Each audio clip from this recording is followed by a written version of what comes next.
Hi guys. आज मैं आपको बताने वाला हूँ इंटीरियर डिज़ाइनिंग के बारे में। गाइस बेसिकली जो लोग अभी इंटीरियर डिज़ाइनिंग अभी ग्रेजुएशन कर रहे हैं या जिन्होंने अभी कर लिया है, ये वीडियो उन सब के लिए हेल्पफुल है। बेसिकली अभी तो मैं इसमें आपको प्लानिंग के बारे में बताऊंगा कि हमें इंटीरियर डिज़ाइनिंग करते टाइम प्लानिंग में क्या क्या चीज़ें ध्यान में रखनी होती है, क्लाइंट्स की रिक्वायरमेंट के अकॉर्डिंग उनकी रिक्वायरमेंट कैसे फुलफ़िल कर सकते हैं, ये सब आपको मैं बताऊंगा। उसके बाद जो नेक्स्ट वीडियो होगी उसमें मैं आपको बताऊंगा मटेरियल सिलेक्शंस के बारे में कि मटेरियल्स की कितनी रेंज होती है मार्केट में और क्या क्या मटेरियल हम कब कब लगा सकते हैं, कैसे लगा सकते हैं और कितनी रेंज के कौन कौन से मटेरियल आते हैं। ठीक है, तो क्लाइंट से उनके साथ जाके हम मार्केट में जो विज़िट करते हैं, वो सिलेक्शन करते हैं मटेरियल्स का, तो क्या क्या चीज़ें मैटर करती है, क्योंकि बेसिकली गाइस आपको भी आगे अपना इसमें अर्निंग का देखना होता है, तो हमें ये मटेरियल्स का रोल बहुत बड़ा रोल है। ठीक है, तो चलिए आज हम प्लानिंग पे जो हम डिस्कस करने वाले हैं, शुरुआत ये भी बहुत ज़रूरी है। बेसिकली शुरुआत हमारी डिज़ाइनिंग की प्लानिंग से ही होती है। प्लानिंग से मेरा कहने का मतलब है कि जो उनकी रिक्वायरमेंट है, जैसे गैस इस वाले घर में जैसे 3 BHK फ्लैट है, ये अभी फ़िलहाल जो हमें साइट ये मिली थी, तो ये 4 BHK थी वैसे। और अभी क्या था कि क्लाइंट जैसे अभी उनकी वाइफ और वो खुद और उनका एक ही बेटा है, तो उन्हें रूम्स की ज़्यादा रिक्वायरमेंट नहीं है। इन्हें रिक्वायरमेंट है बाकी चीज़ों की, जैसे कि इन्हें रिक्वायरमेंट है एक अपने घर में ही एक सेपरेट ऑफिस चाहते थे। तो हमने इसमें अभी मैं आपको बाद में दिखाऊंगा ऑफिस का कैसे करा है। और बेडरूम्स के साथ इनको रिक्वायरमेंट थी मेडिटेशन रूम, एक तो इनकी रिक्वायरमेंट ये थी, दूसरा एक ऑफिस जैसे मैंने आपको बता ही दिया। तो चलिए हम शुरू करते हैं। अभी देखो घर की एंट्रेंस है, एंट्रेंस के बाद ही हमारा स्टार्टिंग में ही ये हमने प्लेस किया हुआ एक कंसोल। कंसोल का पर्पस ये रहता है कि जैसे आप घर में एकदम विज़िट करते हैं तो स्टार्टिंग में ही जैसे आप कुछ सामान लेके आए या कुछ एक सामान यहाँ पे आप ऊपर रख सकते हैं, या आपके शूज़ वगैरह हैं तो स्टोरेज पर्पस के लिए यूज़ करते हैं। बेसिकली इसका मेन रोल तो जो होता है एक एंट्रेंस में एक व्यू क्रिएट करने के लिए, स्टार्टिंग में ही एक जो व्यू बनता है वो उसी से पता चल जाता है घर के अंदर आपको किस टाइप का घर देखने को मिलने वाला है। ठीक है, अभी स्टार्टिंग में ही हमने इनका एंट्रेंस पे एक हमने ये डोर के बाद यहाँ पे ऑफिस का स्पेस दिया है।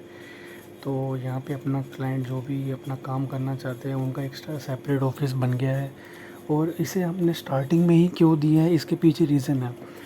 अगर क्लाइंट से कभी कोई मिलने आता है अपने ऑफिस के काम से या कुछ जो भी मतलब इनका जो भी पर्पस ऑफिस वर्क का, तो वो आए यहाँ बैठे बात करे, जो भी इनका गिव एंड टेक करना है वो डीलिंग वगैरह जो भी होनी है वो होए, उसके बाद वो चला जाए। उसका घर के अंदर विज़िट का रोल नहीं होता ज़्यादातर। अगर क्लाइंट खुद चाहता है कि वो हमारे घर बैठे या एज अ गेस्ट हमारे साथ रहे, तो वो अपने घर खुद विज़िट करा सकता है। लेकिन मोस्टली क्या होता है कि कोई अपने काम के पर्पज़ से आया है तो काम के पर्पज़ से आएगा और चला जाएगा, ज़रूरी नहीं है कि घर की प्राइवेसी ब्रेक करे। तो इसलिए ऑफिस को हमने स्टार्टिंग में दिया है। तो यही मैं चीज़ आपको बताना चाहता हूँ, ये प्लानिंग में है, चीज़ें कौन सी चीज़ कहाँ देनी है ये बहुत मैटर करता है। ठीक है, तो अभी इस वीडियो में तभी मैं प्लानिंग पे ज़ोर दे रहा हूँ। ठीक है, अभी हम आगे बढ़ते हैं। अभी क्या है कि जैसे मैंने आपको बताया था इनकी सेकंड रिक्वायरमेंट थी मेडिटेशन रूम की। तो जैसे मैंने बताया कि आपको ये 4 बेडरूम थे, हम उनमें से हमने एक बेडरूम को मेडिटेशन रूम के लिए यूज़ कर लिया है। उसका स्पेस हमने ये एक अलग से क्रिएट कर लिया है यहाँ पे। तो अपना ये लॉर्ड जैसे बुद्धा से इंस्पायर्ड है तो उनकी एक पेंटिंग यहाँ पे आ जाएगी। और 2 वाटरफॉल भी आने हैं यहाँ कॉर्नर्स में, वो अभी नहीं दिखाए, जैसे कि अभी ये कंसेप्चुअल व्यू है तो अभी इसमें जस्ट फॉर एक फर्नीचर की सेटिंग बिठा के देखिए हमने कितना स्पेस कितना कैसे घेरता है, कितने कैसे सर्कुलेशन स्पेस हो भी पा रहा है या नहीं हो पा रहा, उस पर्पज़ के लिए है। बाकी और भी चीज़ें अभी इसमें ऐड ऑन होनी है, जब ये फाइनल हो जाएगी इसमें और चीज़ें ऐड होएंगी। जैसे अभी हमने इसमें जैसे बताया मैंने आपको वाटरफॉल देना है वो भी नहीं दिया, और जैसे इसमें यहाँ पे भी टीवी यूनिट आएगा। अभी क्या है कि हमने ये जो प्लान आपको दिखाया हुआ है ये सेक्शनल प्लान है, अभी ये कवर्ड रूम नहीं है, इसमें सीलिंग आपको मैंने नहीं दिखाई हुई। सीलिंग भी अभी वो बन गई है, लेकिन इसमें आपको एक्सप्लेन करने के लिए ओपन पूरा घर दिखे ऊपर से, इसलिए मैंने सारे ओपन रूम्स अभी शो करने के लिए एक सेक्शन काटा हुआ है। ठीक है, तो एक कवर्ड एक रूम भी आपको दिखाऊंगा जिसमें आपको सीलिंग फ़ैन वगैरह, सीलिंग डिज़ाइन जो भी हमने सीलिंग डिज़ाइन की हुई है वो भी दिखाऊंगा। ठीक है, तो एक मेडिटेशन रूम पे थे हम, फिर यहाँ पे अपना मेडिटेशन प्रैक्टिस करेंगे। जो भी अपना मेडिटेशन करने से पहले उन्हें नहाना होगा, तो जैसे बाथरूम हमने साइड में दिया है, शावर एरिया इसमें सेपरेट है अपना। जो भी अपना बाथ लेने के बाद यहाँ सिटिंग करके रह सकते हैं। ठीक है, उसके बाद आगे बढ़ते हैं। जब भी कोई गेस्ट आएगा उसने यहाँ बैठना है, या फैमिली वालों ने खुद नहीं यहाँ बैठना है। तो अभी क्या है कि हमने ये एंट्रेंस पे ये वुडन के राफ्टर्स क्रिएट किए हैं। ये इसलिए दिए हैं क्योंकि अब ये ना देते तो पूरा स्पेस ही खुला खुला है। हालांकि इसको एक सेग्रीगेट करने, प्राइवेसी मेंटेन करने के लिए, मतलब यहाँ पे जो बैठा है वो एकदम उधर देखता है, तो थोड़ा सा एक हिंड्रेंस होना चाहिए प्राइवेसी मेंटेन करने के लिए। बिल्कुल ही आप अगर ओपन दे दोगे तो ये मैदान मैदान लगेगा। ठीक है, चलो आगे बढ़ते हैं। अभी ये क्या है कि यहाँ पे एक डाइनिंग एरिया हमने दे दिया है। ये यहाँ पे इसलिए दिया है, इसका रीज़न आप खुद ही समझ रहे होगे, क्योंकि लेफ़्ट साइड में जो किचन आ रही है वहाँ से इजीली एक्सेस कर सके। जो भी यहाँ से कुछ खाना प्रिपेयर होता है किचन में, वो यहाँ पे आराम से पास में ही है, यहाँ पे आराम से बैठ के खाएंगे। और कुछ कई बार होता है कि फैमिली साथ में बैठ के खाती है, और कई बार होता है कि आपको अकेले खाना है या किसी को खाना है, तो उसके लिए एक सर्विंग काउंटर दिया जाता है, वो किचन के बिल्कुल साथ में दे दिया जाता है। इसमें क्या होता है कि फटाफट आपने खाया और निपटाया और चले गए काम से। ठीक है, इसका हर एक चीज़ का रीज़न है गाइस। हमारी लाइन ही ऐसी है कि मतलब कोई भी चीज़ दे रहे हो तो उसके पीछे रीज़न ना हो तो उसका कोई फ़ायदा नहीं है। ठीक है, चलो आगे बढ़ते हैं। अभी हम आ गए हैं बेडरूम्स की तरफ। ये बेडरूम्स हमारे 2 बेडरूम्स तो जैसे क्लाइंट के खुद के लिए हो गए, और एक उनकी वाइफ के लिए, और एक ये हो गया उनके बेटे के लिए। ठीक है, सबसे पहले इनकी वाइफ का बेडरूम देख लेते हैं। इनकी वाइफ का बेडरूम अपना यहाँ पे आ जाएगा। अभी हमने इसमें वॉल पैनलिंग नहीं करी है गाइस, वॉल पैनलिंग का मैं डिज़ाइन आपको दिखाऊंगा। अभी जस्ट ये बस फर्नीचर सेटिंग बिठाई है कि सर्कुलेशन स्पेस कितना मिल रहा है। ये व्यू सिर्फ उसी पर्पज़ के लिए, अगर आप इसमें सोचोगे कि इस पर दीवारों पे तो कुछ किया नहीं होगा, ये अभी उस पर्पज़ के लिए है ही नहीं। तो वो मैं सेपरेटली आपको दिखाऊंगा। इसके व्यूज़ वगैरह बहुत अच्छे बन चुके हैं, अभी वो भी मैं आपको दिखाऊंगा। ठीक है, अभी फर्नीचर का जो देख लेते हैं कि सर्कुलेशन स्पेस। जैसे अब सर्कुलेशन स्पेस से कहने का मतलब मेरा ये है कि अगर आप एंट्री कर रहे हो तो ये जो स्पेस आ रहा है ये लगभग कितना है, 3 फीट के अराउंड होगा ये, जहाँ तक मेरे को याद है। ये आ रहा है 1 मीटर, तो 1 मीटर यानी कि 3 फुट 3 इंच। ठीक है, अभी क्या है कि यहाँ पे ये वार्डरोब दिया है, इसके पास भी हमारे पास 3 से 4 फीट का स्पेस आ रहा है। तो ये इतना स्पेस होना, ये सर्कुलेशन स्पेस के लिए हम फर्नीचर की सेटिंग करके देखते हैं। तो ये हमारे इस रूम के हिसाब से रिक्वायरमेंट फुलफ़िल हो रही है। यहाँ पे इनका टीवी यूनिट आ जाएगा इस वाली वॉल पे, है ना। ठीक है, साथ में इनकी सेपरेट बालकनी है। बालकनी में अपना जब ये अपना टी टाइम करना है या और जो भी अपना बैठ के अपना व्यू ले सकते हैं यहाँ पे।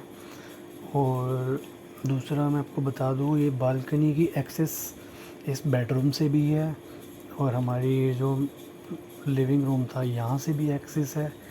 ठीक है, और ये मेडिटेशन रूम से भी एक्सेस है। तो मतलब तीनों रूम से हम इस बालकनी को एक्सेस कर सकते हैं। ऐसे ही हमारा इस साइड भी है, ऑफिस वाली साइड से भी बालकनी में एक्सेस कर सकते हो, और अपने किचन से भी कर सकते हो, और अपना डाइनिंग एरिया से भी कर सकते हो।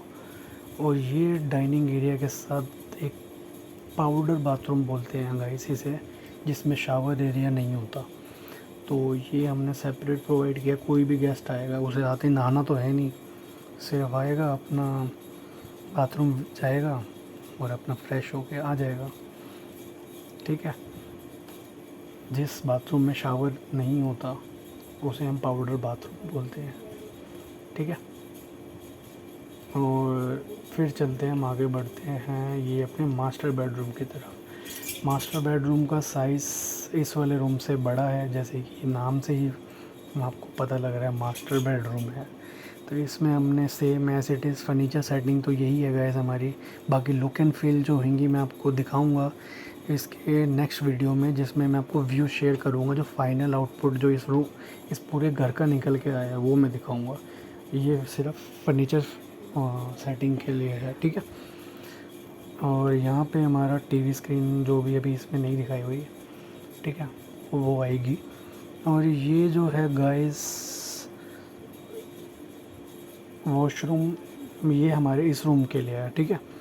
कंफ्यूज मत होना, ये मास्टर रूम के लिए बाथरूम ये वाला नहीं है।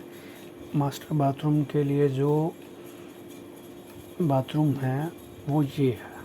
अभी इसमें 2 वार्डरोब आमने सामने प्लेस होनी है। इसे हम वॉक इन क्लोज़ेट का डिज़ाइन मतलब क्रिएट कर रहे हैं यहाँ पे। वॉक इन क्लोज़ेट एक होता है कि बाथरूम से पहले ही एक सेपरेट, जहाँ पे इंसान अपना कपड़े वपड़े लेके यहीं से चला जाए और यहीं से निकले, तो कुछ अदला बदली करनी है तो यहीं कर ले, ठीक है। और ये हमारा अंदर जाते एक बाथटब है और अपना एक WC और ये वैनिटी के ऊपर बेसिन, ठीक है। काउंटर टॉप बेसिन दे रहे हैं इस घर में हम। और ये तीसरा रूम जो है हमारा, जो उनका बेटा है उसके लिए है। तो यहाँ भी ये अपना सिंगल बेड इसका लगा रखा है, ये अपना सिंगल बेड पे रहेगा। अपना स्टडी टेबल भी दिया है इसको, एक अपना स्टडी वगैरह करेगा, अपना जो इसकी रिक्वायरमेंट है मतलब उसके हमने पूरी कर दी है। और अभी आप लुक एंड फील पे जाओगे वो मैं आपको नेक्स्ट वीडियो में शेयर करूँगा। ये सिर्फ फर्नीचर सेटिंग के लिए, ठीक है। ये इसका सेपरेट बाथरूम और इसकी एक सेपरेट बालकनी, ठीक है। तो गाइस प्लानिंग के लिए जो मैंने आपको बताना था, मैंने जहाँ तक आपको सारा कुछ बता दिया है कि हमने इस घर की प्लानिंग में जो रीज़निंग है, मतलब कौन सा रूम कहाँ क्यों दिया है और किस पर्पज़ के लिए दिया है, तो ये जानना भी बहुत ज़रूरी होता है। तो नेक्स्ट वीडियो में आपको मैं बताऊंगा मटेरियल सिलेक्शन और जो हम घर बनवाते हैं उसमें कितना एक्सपेंसेस, हिडन एक्सपेंसेस होते हैं। हिडन एक्सपेंसेस क्या, ओपन एक्सपेंसेस ही कह लो, क्योंकि आजकल मार्केट इतनी ओपन है कि आप किसी भी चीज़ की ट्रांसपेरेंसी बहुत ज़्यादा है।